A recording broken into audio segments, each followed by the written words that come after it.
guys, welcome back to Six Side Calcio. Today it's just me and Joe. Today is Danny and Enzo working behind the scenes on some amazing content for you guys. How's it going, Joe? How's it going, ragazzi? So today we have a really good podcast for you guys. We're going to be recapping Matchday 29 and previewing Matchday 30 as the Serie A continues on these 3-day game stretches over here. So starting off, Joe, I want your opinions. We had a couple of big games. We'll start off with the big blockbuster for me and Joe. Juve Genoa, a great 3-1 victory for us. Joe, I want you to take it away here. Yeah, well, this game, I really like the way Juve played this game. I think we were passing the ball great. We didn't give Genoa really any opportunities unless the late goal they just scored late on in the game. I really like the way Juve played. The midfield was really moving the ball out fast. We scored 3 screamers from Ronaldo, Dybala, and Costa, which I really enjoyed. As Juventini, we really don't see screamers a lot, and to see 3 of them in one game was very good. I really like the way Pjanic played. He was calm on the ball and really moved it up forward. Another great performance by De Ligt. Really didn't cause Genoa's attackers. Really didn't give them nothing going forward. Another 3 points for Juve, and proud the way that we executed this game. Yeah, I have to agree with Joe here, especially with the bangers part. All 3 goals were just pure class, and you can see Genoa's defense. You have to give credit. They weren't allowing Juve's players to get in the box, so we had to improv there, and we had to just shoot from outside the box. And those 3 streamers from Ronaldo, Dybala, and Douglas Costa, which I think was the best goal of the season so far from Costa, was just impeccable. I want to give shout outs to Perin. He was the man of the match in the first half. Perin played well. It could have been so much more if it wasn't for Perin. That's why Juve bought him, and it's good to see him getting some play time. Quality keeper. Stefano Sturaro was fantastic in that first half. In the second half, Genoa just got tired. I think that's what we're doing as Juve. We get the team tired in the first half because they're just defending off the ball. They're getting exhausted in the second half. They're not as sharp off the ball, so Juve just really take advantage of that. And looking forward to the win this week, and we're going to get into it soon. So up next, we got Torino-Lazio, which was a disappointing game for me. Good game for all the Laziale fans over here. I started celebrating early on when Belotti scored in the 5th minute. Then Immobile in the 48th minute. I was a little disappointed in Torino. And then Parolo in the 72nd minute. And I guess this is moments of brilliance, not only from Torino, but also from Lazio. They're getting the wins that they need to stay in the title race. But at the same time, as a Juve fan and the critic I am, you can see that they're starting to slow down. They're not as sharp, and their next game, which we're going to go into soon against Milan, is going to be really tough for them as they don't have Immobile and Caicedo, I'm pretty sure. Two starting strikers are out. Suspended. That's really big for Inter and Juve. But good performance from Lazio. They're starting to dry up a bit, but they got the win. And Torino played really well this game. Joe, what are your thoughts? Yeah, I was really hoping that Torino could get a win or at least a draw with the Lazio side. Belotti with the 5th minute penalty shot, like you said, he wrapped it up away. But after that, I don't think they got a shot on target. They really sat back the rest of the game, and in soccer, that's not how you're going to win. You have to really just keep pushing the team and really keep getting chances. But Torino didn't do that. They wanted to keep the lead. And with Lazio, that's not going to work. Eventually, they're going to break through you. And in the second half, they did with Immobile. And then late on in the game, Parolo got the goal too. So I think it was a deserved win by Lazio. Torino, that's not the way you play soccer. Back then, now you can never defend the lead, especially in today's soccer, and especially against Lazio, which probably has the best attack or one of the best attacks in Serie A. And it was a straightforward win from Lazio. And for Torino, they're going to have to do more work because this season they've been really poor. And this game just shows that. Yeah, I agree with you 100%, especially with Torino having a really big schedule coming up in the month of July. Yeah. Moving on, we got Bologna-Cagliari, which in my eyes was a very entertaining game. Obviously, it started off pretty slow, but it was a lot of back and forth action. You had a lot of fouls in the game throughout the game. And then Simeone scored. Opened the scoring in the 46th minute, and then 2 minutes later, Musa Bero scored. So at that time, I thought it was going to be a goal fest, but it just stayed at 1-1. Both teams were pretty on par, pretty average game, but it was a great game, just back and forth, great game to watch. Joe, your opinions? Yeah, I agree with Francesco. It was a good game to watch, back and forth game. Both teams settled with a draw. Cagliari coming off a win to get another point. They're racking up the points here to really start another getting points momentum, as they were on a big losing streak in the last couple of months. So they're starting to wake up again. As for Bologna, a big point for them also, staying in the middle half of the Serie A table. Other than that, it was a really straightforward game. Both teams were going for it, but at the end it ended up in a tie. Yeah, I agree with you, Joel. And this is a big one coming up.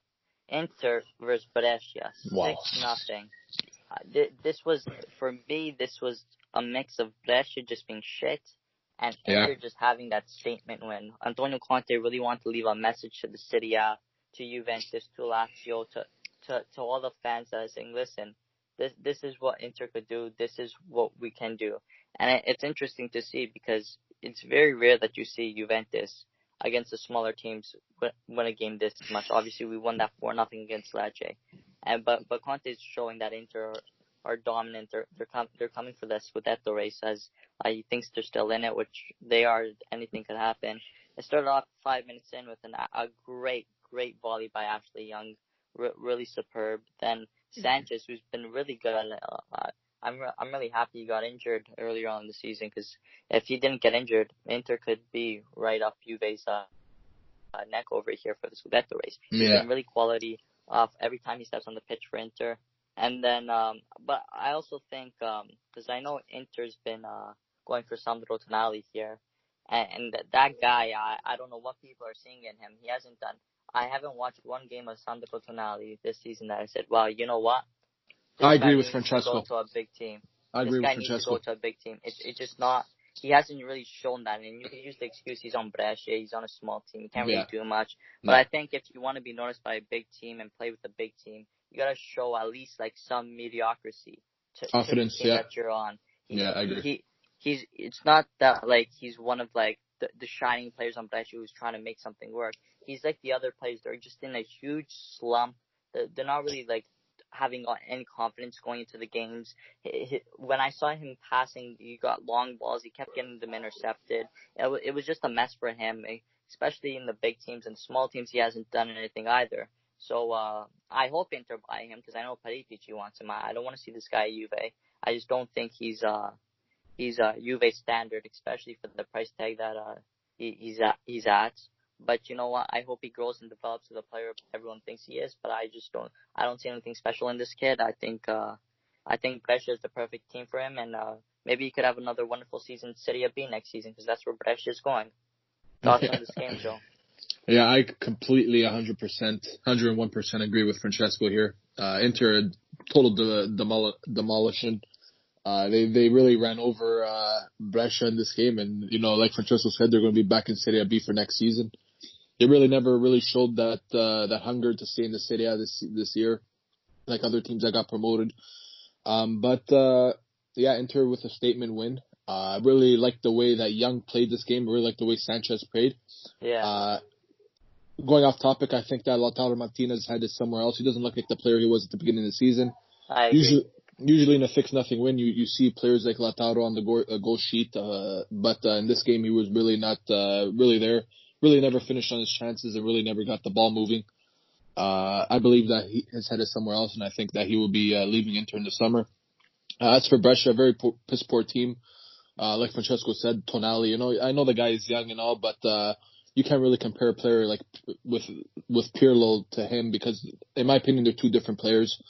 Yes, he's a good passer of the ball, but that's pretty much it. Pirlo was more of a calm player. He would switch angles, he would send long balls in. But for Tonali, I really don't see much of that. I know it's his first year in Serie A, and I know for a fact that big team will buy him this summer. For Juve, he would be a good bench player to bring in, and hopefully, even if we do buy him, he would be a good rotational player. But that's not money Juve should be spending right now. We should be spending money on players that we're going to buy and they're going to be in the team right away. Yeah. And I think that Inter, if they do get him, it's going to be a great deal. I think that he would be good under Antonio Conte and really perform to the highest abilities. But like Francesco said, there hasn't been a game this season where you watch him and say, wow, this guy's really taking the game away. But, another statement win from Inter, and for Brescia, it's really what they deserve, a piss poor team, and back to the Serie B for next season. All right, next up we got a shocker for me was Sassuolo Fiorentina. I really didn't think Sassuolo would pull this one off. I thought it would be a very close game, but I thought Fiorentina would be better. But like Joe said earlier on in the podcast about Brescia, Fiorentina I don't know what's happening. I think I saw reports earlier that Spalletti's rumored to take over the Fiorentina job for next season, because this team, just with the talent they have with Chiesa, Ribéry, Vlahovic, they have a really solid team. Brescia, my apologies, Fiorentina, they have a really solid team. Hey guys, sorry about that. We just had some technical difficulties, but we're back now. Onto the topic we left off of. We were talking about Fiorentina, Sassuolo, and as I was saying, I think Fiorentina were really poor. They just can't seem to click as a team. A bunch of really good individuals on the team, but as a team performance, they just haven't seemed to click. Hopefully, a new manager in the new season could really get this team where they should be going with it. With the team they have, they should really be conquering Serie A with a good finish, maybe top 8, top 7 at least. But from what they're doing, it's just abysmal. Great win by Sassuolo. They really took their chances well. They finished when they needed to. They really dominated the game for a lot of the game, especially De Frel. He was just on his game that game, and it's good to see a great win by Sassuolo. But again, same with Fiorentina, they really need to work on their game. They need to have something where the players need to come together and just start playing as a team instead of just a bunch of individuals. Joe? Yeah, I agree with Francesco. I really don't know what's been going on with Fiorentina the last couple of months. They're more at the bottom of the table than they are at the top of the table, and Fiorentina was always a team that were fighting for either top 4 or top 6 in the Serie A. And they've really fallen off this season. They have a great team. I think that, like Francesco said, they're just a coach missing. They have, Ribéry, Chiesa, Crotone, they have Castrovilli. They have great defense also, but it doesn't seem that it's working out for them. Another piss poor game from Fiorentina. As for Sassuolo, it was a big win for them. A big away win for them. De Frel was 2 goals, and it was a big statement win for them. As for Fiorentina, they're going to have to really adjust and see what they have to do moving forward, because right now it's not working out. If it's a manager change that they're going to have to do it. If it's selling some players and building a new team, that they're going to have to do it in the off season. But as for now, Fiorentina are not looking like the Fiorentina of old, and as for Sassuolo, big 3 points for them. Yeah, moving on, we got a Sampdoria Lecce, in my opinion, worst game of the match day. Yeah, I just didn't really feel the excitement in any of these games. 3 penalty shot goals. Yeah, it was 3 penalties. It was an average game to watch. If I had nothing else better to do, I'd be watching this game, which I did. But at the same time, it wasn't a game. From all these wonderful games we saw on the match day, this was by far the worst. I didn't really see any excitement in any of the plays. It felt like both teams just they didn't want to score. They just wanted to defend and try to counterattack. And when both teams try to play counterattack football, it just gets really, really boring. And that was the case here. But nonetheless, great performance by Sampdoria. They really put Lecce to work here. It was really close. Obviously, when I watch Juventus batter Lecce 4-0, and then I watch Lecce in the game against Sampdoria, I guess it's like a different standpoint on it. But Sampdoria really showed their dominance in the game. They got that 2-1 win because of Gaston Ramirez. But like I said, it was a very, very boring, anticlimactic game. I was expecting more. Since these teams are closer in standards over here, I was expecting more from Lecce, and I guess I just didn't see enough from them. Joe? Yeah, I didn't even watch the game. But it was a big game for both teams, as they're both in that relegation battle. But Sampdoria came out on top, got the 3 points. It was a three penalty shot goals in the whole game, so it wasn't a goal from open play.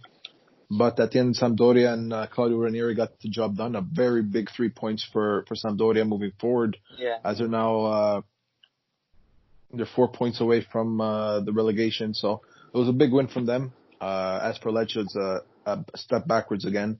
they're 1 point behind Genoa to stay in Serie A, so they're gonna have to really improve these next games going forward. Other than that, it was didn't watch the game, so I really can't comment on who played better or who did well in the game. But for all I know is that Sampdoria got big 3 points here, and it's good for them moving forward. Yeah, the next game, this was my favorite game of the match day, if you ask me. It was Hellas Verona Parma. I was really looking forward to this game. They're neck and neck on in the table on points, battling for that fifth place, fourth place, possibly even third, which won't happen, but you never know. Big win from Hellas Verona. I was really wanting Parma to win. They were my dark horse in Serie A this season, and I wanted Parma to really come up with a win, and they almost did. Really back and forth game. Hellas Verona with Pessina at the 81st minute for the winner. That has to go down in the history books for Verona. When they come into the Serie A, everyone thought they were going back down to Serie B. Especially me. I didn't think the season they have is just immaculate. They've really been proving everyone wrong, and this win was a very good statement win, challenging for Napoli in those top spots in Serie A. And I think I say this in every podcast. Samuel Di Carmine, he's just a wonderful player. I've always liked the guy. Solid player, and especially Enzo and Danny know this. When I talk about him, I have nothing but praise for this guy. He's just leading Verona to a strong team, and I can't wait for what the future holds for these guys, because they're just a really good place in Serie A. Unfortunate loss for Parma. They're really gonna it's a really tough loss for them. They're really gonna hold their heads down low for this loss against Verona. But what can you do? It was a really good game. As a neutral, I was really enjoying myself watching that game. I didn't want it to end, but all good things have to come to an end. But it was a really good game. Joe? Yeah, it was a very good game. I agree with you. It was a nice goal from Kulusevski. He's really been popping off these last couple of games. But again, a big win from Hellas Verona. They're getting 3 points on the table. A team that came to Serie A, and they're pushing teams like Milan, Napoli, and Roma at the top of the table. So it was very, very good season from their point of view. As for Parma, they're doing good in the season too. A couple losses here and there, but they have a really good team. I really like watching them, especially with Kulusevski and Gervinho up top. Not much more to say. It was a big win from Hellas Verona. It was a comeback win from them. They were losing 1-0, and then it went to 2-2, and then they scored late in the game. Other than that, big 3 points for Hellas Verona, and they keep proving everybody wrong. This next game, Joe, this I don't think anyone could have predicted this one. Spal AC Milan 2-2. Spal came the dominant team against Milan. Milan just lost the entire game, if you ask me. Spal came in with an early 2-0 lead, and then going down to 10 men. When they went down to 10 men, I'm like, oh, this is where Milan's going to make a comeback. Milan really played well. It's not that Milan played bad.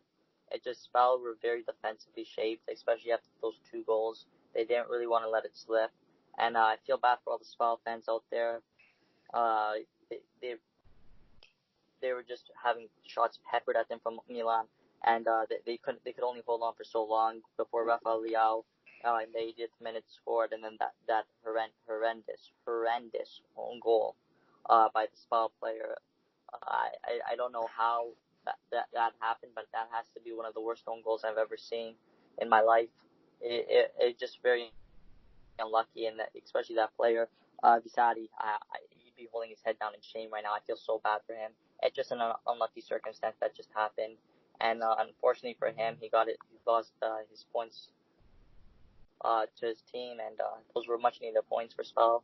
Milan, I don't think they should be celebrating this draw. This isn't the Milan we're used to be seeing. I imagine like 10 years ago going up to a Milan fan and saying, listen, you're going to tie 2-2 to Spal and you're going to celebrate it. And it just, you could see they're on the backwards decline. Hopefully they could be back in Serie A winning ways hopefully soon. But you know what? Points are points for Spal. You got to put your head up. Keep moving on to the next game because they played really good this game. It's just unlucky in the last 10 minutes for them. Joe?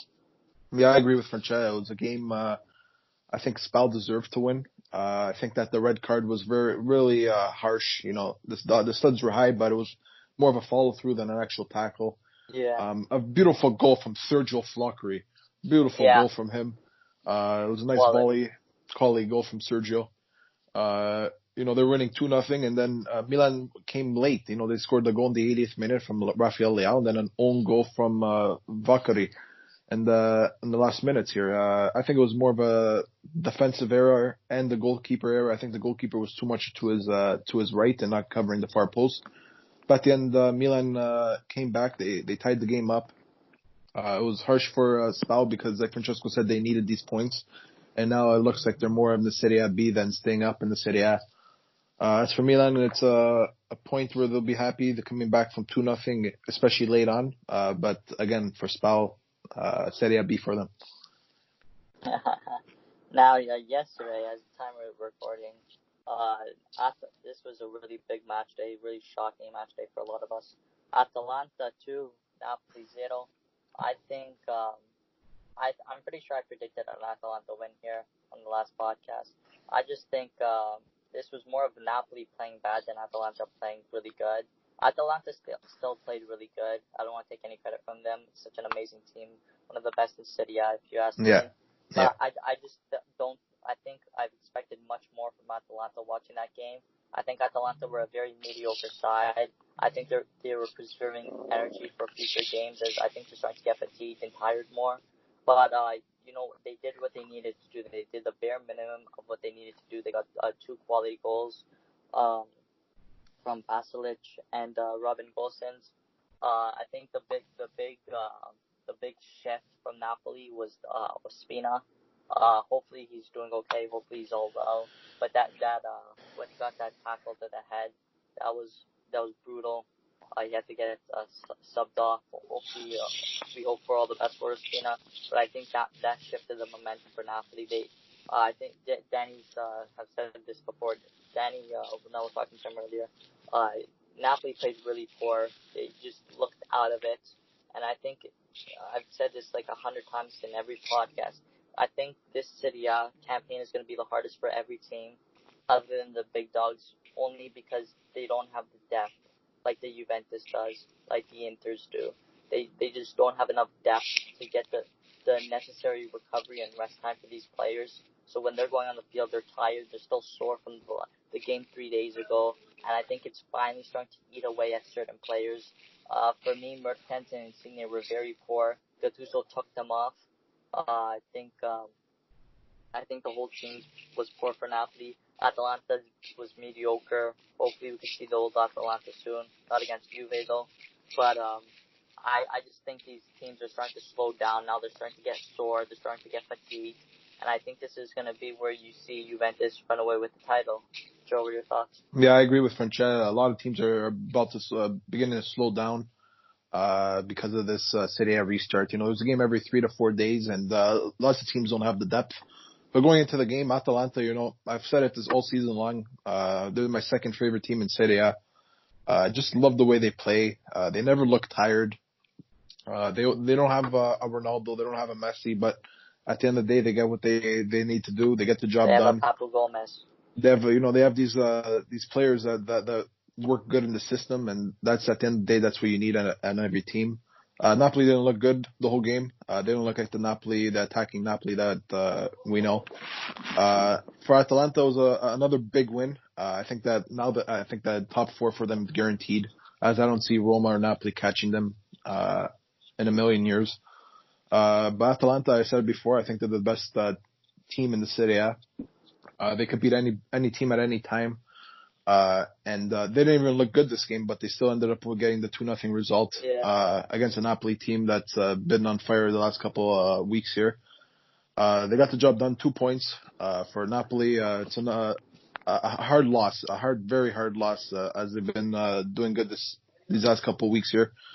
But they dropped points, and Atalanta gained points. So at the end of the day, Atalanta got what they needed to do, and Napoli didn't. Big 3 points for Atalanta, and let's see how they are moving forward. Yeah, and the last game on Matchday 29 was a huge shocker, I think, for all of us here. Udinese wins 2-0 against Roma at the Stadio Olimpico. This was, I don't know what happened with Roma. They looked poor. Lasagna came off 12th minute with a nice goal. Fair play to Udinese. Perotti with a red card early on in the 29th minute. I think Enzo, we're lucky. Enzo wanted to be on this podcast. He wanted to go on a little rant about Roma, but I'll sum it up for you for a bit as best as I can. The whole team was poor. The attack just was non-existent. Carlos Perez was the best player for Roma. He was the only one really trying to get the 3 points. Him and Chris Smalling, they were really trying. Bruno Perez was a little poor for me. He had that bad turnover where it almost leaded to a Udinese goal. Thankfully for the Roma fans, it didn't. But at the end of the day, they still got a brutal loss. I think Enzo just counting on the days since Zaniolo returns, because I think that's what this Roma team needs. They need that presence of Nicolo Zaniolo, because without him, the team looks lost. Obviously, no Pellegrini due to suspension. Hopefully, Pellegrini can come back next game and start proving his work to the Roma fans. I know Enzo's not the biggest fan of him, but this was a really, really poor display by Roma. When I was watching the game, I didn't think it was a Roma team. You would never expect that to be the Roma team for how poor they've been playing. Joe, what are your thoughts on this one? Yeah, I was, I would watch the game from start to finish. I usually don't watch these types of games, but because we're in the pandemic here, there's really not much to do. I really wanted to see what Roma were capable of. And like Francesco said, without Zaniolo, this team is piss poor. I think Roma's team is a very meta-core team. When you have players like Kalinic up top, it's really tells a lot about the team moving forward. They have players that I really like also. They have Diarra, which I really like. Really like Chris Smalling as a player. I really like Chris Smalling. But other than that, I think the team is garbage. Colorado, the very old players that need to go. I think Colorado, Fazio, Perez are old, not capable to play for Roma. Cristante, I think, is a very good player, but, other than that, I think the rest of the team, very piss poor team. There's not a player on Roma that really gets, the game by the balls and really wins it for the team other than Zaniolo. I think everybody else on the team, not a player that you could pick out and say, I want this player on my team because he's this good and he could do that and he creates. But that's other than the point. I think Dzeko should be starting. When you have a player that scored all those goals in his career for Roma, I think he should be starting. It doesn't matter if he's fit or not fit. He should be in the starting 11. I think Kalinic he's a Serie A B player. I don't think he should be starting for any team in the Serie A. And as for Udinese, they haven't won a game in 10 Serie A match days in all competitions. And to go into Roma and beat them away from home, really shows we're big victory. Yeah, big 3 points for Udinese. Really like the way Lasagna played. He really caused problems for Kolarov on the right hand side, and for Bruno Perez on the left hand side of defense there. But it could have been more. I really watched Udinese. They had lots of chances. Okaka couldn't finish. DePaul really shot over the net 100 times. It could have been 3-4-0 this game, but at the end they did what they needed to do. But as for Roma, I really think that they really need to really rebuild this offseason. I think the team's really too old, and there's not other than Zaniolo, there's not a player that you could pick and really say that's a game changer. I think they're gonna have to build around Zaniolo and get the rest of the team out of there. But moving forward, this was a big win for Udinese. Very big win for Udinese. As for Roma, even if they won, it wouldn't mean much. I don't think they're catching Atalanta anytime soon. It's just for them to secure that 5th place for the Europa League. And I think they're 4 points behind in front of Napoli. Is it 4 points? I believe no, so, three, yeah. 3 points. 3 points in front of Napoli, yeah. So to get that final Europa League spot. But I don't think Roma fans are really worried about that Europa League qualification or straight to Europa League. It really doesn't matter. I think this offseason Roma really need to rebuild. I think that they have to get new management and new players all around. And, other than that, big points from Udinese. And for Roma, pretty sure Enzo's praying for Zaniolo to come back because that's the only thing that I think that could really move Roma to the next level here. Yeah, I also think the biggest problem with Roma right now, I think Enzo would agree, and all Roma fans listening, I think you guys would agree. I think you guys need a new owner, fresh faces. I think Pallotta needs to go. He hasn't really shown his love for the city of Rome. He hasn't really done anything to help and support the team. I think he needs to sell the show, whoever it might be, whether it be Fitin or someone else. I think he needs to sell someone who's really going to care for this team and really develop this team to where they should be and really build Roma on the map. But other than that, I think it starts with Pelota. I think he needs to go. He's just a stubborn guy who won't want to sell for anything lower than his asking price. So I think someone needs to come in and just buy Roma for the for the better of the team and the club. Moving on, though, well, we're gonna start doing a speed round here for the match day 30 games. So a lot of big games in this match day. A lot of big games actually. Looking at them, we're gonna start with Juventus Torino, Derby della Mole. On the time of recording, the game's tomorrow at 11:15 a.m. Going into this, I'm very confident in the Juventus team. The only thing that's worrying me is the month of July. I think all Juve fans are biting their nails a bit. They have a really tough schedule with Atalanta, Lazio, Torino, Milan all coming up. Span of 4 weeks or 4 match days, I should say. And I think Sarri hasn't really moved the team well. He hasn't really players like Bonucci, Delit, Cuadrado, Ronaldo. These players haven't really had the proper rest and recovery time they should be doing. I love the players, I really do, but I don't think Ronaldo should be starting against Genoa and Lecce, relegation battle teams, when we could win with players like Gonzalo Higuain, who should be getting fresh legs and starts. I think we should be trying to rest players, but now we can't because we have the big games, so we need the big players in it. Can't really rest Ronaldo against an Atalanta or Torino or a big team like that, as we need the 3 points massively. We really need Lazio to drop points if we're going to drop points, especially to teams like Atalanta and Lazio. So, big month for us, but I think in this game in particular, Torino's really been picking up the pace, so I think it's going to be a really good game. I do think Juventus is going to win. I think it's going to be a very ugly win. I wouldn't expect Juve fans to expect another Lecce or Genoa where we really dominate the game. I think we're going to go back to our old ways of Allegri ball, and we're going to win a very ugly 2-win for Juventus. Joe? Yeah, I feel that Juve are going to actually play well this game. I think that we're going to build off the momentum from the last game, and with a really poor Torino side, I think that we're going to really play to the best of our abilities. I really don't see Torino causing us any problems, especially when you only have Belotti you have to worry about. I think it's going to be a straightforward win from Juve, 3-0 win. And I think that Ronaldo will get a double, and I also think that Rodrigo Bentancur will be on the goal sheet as well. So I think it's going to be a straightforward. Yeah, I think it's going to be a straightforward win. I really don't see any problems from Torino, and I'm hoping I'm right, and we get the 3 points. I hope you're right too, buddy. Get 3 points tomorrow. Next up is Sassuolo Lecce. This is a really bog standard game. I think I'm expecting a lot of excitement from this game. I think I'm going to predict a 3-1 win for Sassuolo. Sure. Yeah, I agree with Francesco. I think that Sassuolo will win. Obviously, from the game versus Fiorentina, they should be winning this game. I think it's going to be a 3-1 win also. Yep. Then, this is a big game. Lazio-Milan. I don't know what to say. Lazio doesn't have Immobile and Caicedo. Yeah, this is going to be a big game. Very big game. Lazio are really going to be... they're really going to be the underdogs, in my opinion, here, because they don't have the stars on the team. Immobile doesn't do much, if you ask me, anyway. But I think the mentality of Lazio not having him is going to have Lazio play very defensively shaped. I think Milan are going to try to take advantage of it, but they're not really in it for anything. They're not really fighting for anything in this table. I hope Milan could really play well. I hope Zlatan could start and really prove his dominance in Serie A. I'm going to say it's going to be a 1-1 draw. Yeah, this is going to be a tough game for Lazio. They have absolutely no strikers to field. They don't have Caicedo because of suspension. They don't have Ciro Immobile because of suspension.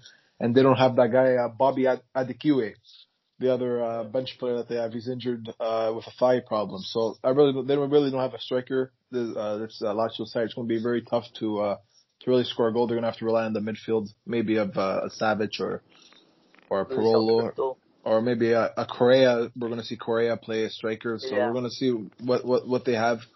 For Milan, this is not a must-win game, but a game that we're going to see what they're made of after a 2-2 draw. It's a must-win game for the Juventini. Yeah, after a 2-2 draw with Spal. And for this game, I'm actually going to say it's going to be a 2-1 victory for AC Milan. I hope you're right, Joe. With a goal from Zlatan Ibrahimovic. Next up, we got Inter Bologna. I think, if you ask me, it's a really standard win for Inter. I don't think it's going to be another statement win of 6-0 like Brescia, but I think it's going to be a very dominant game from Inter. I'm gonna say 3-0 to Inter. Yeah, I agree with Francesco. I think Inter is going to win this game. It's going to be not straightforward, but I think it's going to be a very easy win for them. I say 3-0 Inter. So, next up, Udinese Genoa. Again, a very bog standard game like this well Lecce.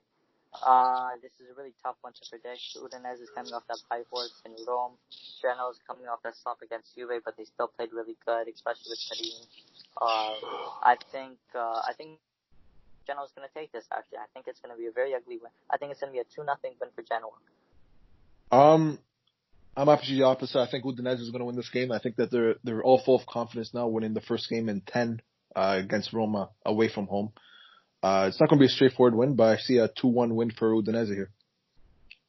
Next up, Cagliari Atalanta. This is going to be, you'd love to see it.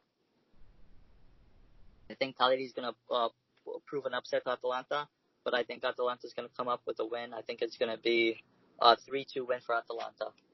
Yeah, I really don't see Atalanta really losing or dropping points to really any team in the Serie A. As I said before, they're a very, very good team. And I think that they're not going to cruise through this game, but I think it's going to be a 2-1 Atalanta win. Next up, Parma Fiorentina. This is an interesting game to predict. I'm going to have to go with my boys at Parma. I think Fiorentina just hasn't been clicking as a team, like I said earlier. I think Parma, they're really unlucky against Verona. They're really going to come out for vengeance because they want to be fighting for that place in the standings. And they are at home. I think it's going to be a 3-1 win for Parma. Hey, I agree with Francesco. I think Parma is going to win. I don't know what's going on with Fiorentina lately, but they haven't been looking like the team that they used to be. For Parma, I think that now that Kulusevski is back in form, Kournides has been a force, and Gervinho's been the outlook man to wrap it all together. I think Parma's attack is very well, and I think that they're going to win this game 3-0. Next up, Sampdoria Spal, very bog standard game. I really don't know what's going to happen in this game. I'm going to say Sampdoria is going to steal it 1-0. Yeah, I agree with. I agree with French. I agree with that. Yeah, I just think it's going to be a very mediocre game, very boring to watch. I'm not looking forward to watching this game, but maybe they could prove me wrong. But I just think it's going to be a very boring 1-0 win. Yeah, I think it's going to be 1-0, or at the least it's going to be 1-1. Yeah. Next up, Brescia Verona. I think Verona really need to prove their dominance against Brescia.